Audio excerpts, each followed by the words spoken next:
All right, so I finished this, and my hand was starting to cramp. I'm sure you guys saw that. Like I was shaking my hand like a maniac, and I'm sure when the video was sped up, it looked like even crazier.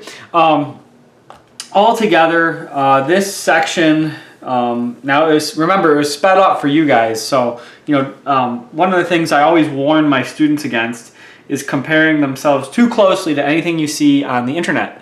A lot of times the drawing demos you see on the internet are sped up, and I don't think there's anything nefarious going on there, like anything bad, but I do think that if you watch a video without realizing it's sped up, you're gonna think your drawing pace should be faster than it really is. I am guilty of this, and it wasn't until I was in my teens and 20s that I attended live demos and watched artists work, and I was just struck by how if you didn't know what you were looking at, you'd say they were working slowly, but to me their pace was very deliberate. Every mark was right where they wanted it. So always be aware of that. Always be aware of that. So I make these demos during my plan time.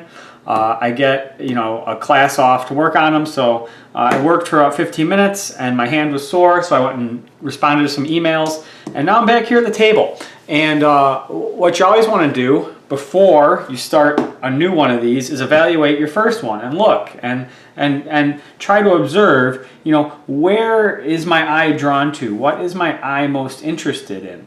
What I'm noticing is, and I didn't do this on purpose, but the line I set right around here really created some opportunities for visual interest. If I had to pick one area that maybe I don't like, okay, it's not that I don't like it, it's that I think I could have done it better if I'd gotten a second chance, which 1, 2, 3, I have 3 more chances. But like that straight line, it kind of breaks the piece. Not like breaks it in the terms of like it doesn't work, but it's like this section is so clearly separate from this section. So I wouldn't say that it's a failure. It's definitely not. It's just like things to be aware of. Like, in art, it's crazy. You're never going to have that like perfect project, or if you do, it's rare that it happens. But it's a subjective field, so everybody kind of has their own interpretation. And I'm sure some of you guys are like, "What are you talking, Mr. Seidel? It looks great." And to you, I say thank you. And I'm sure there's maybe 1 or 2 people, or maybe everyone, or I don't know. I don't even want to put a number on it. Saying, it's not for me. And that's cool too. That's no sweat off my back. That's cool. So we're going to do another one. Now that we've evaluated, and what I'm going to do is I am going to say, all right, I like the geometric straight lines. I like the wobbly lines. What if I had a wobbly line that became a geometric line? Ooh, fun.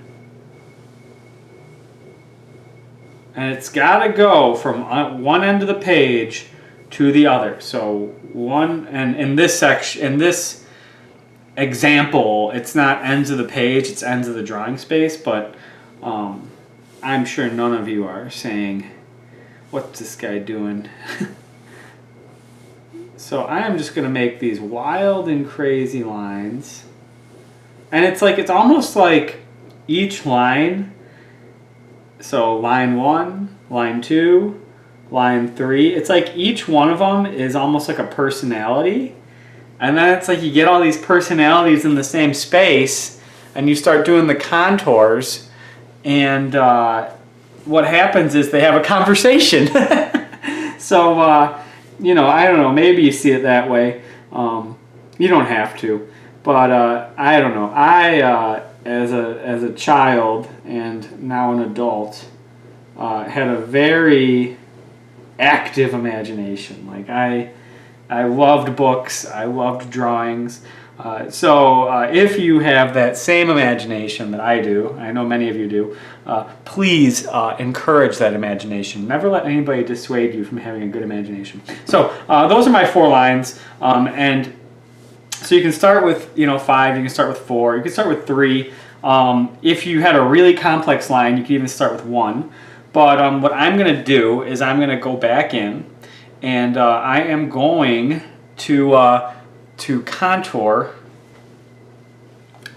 in. So here we go. Video is going to speed up again, and I don't want you to think you have to draw this fast. I'm telling you it's speeding up because I don't want you to hold yourself to an unrealistic standard. It's like there's Instagram reality where people are like, hey, that picture on Instagram is like so photoshopped, and this is art.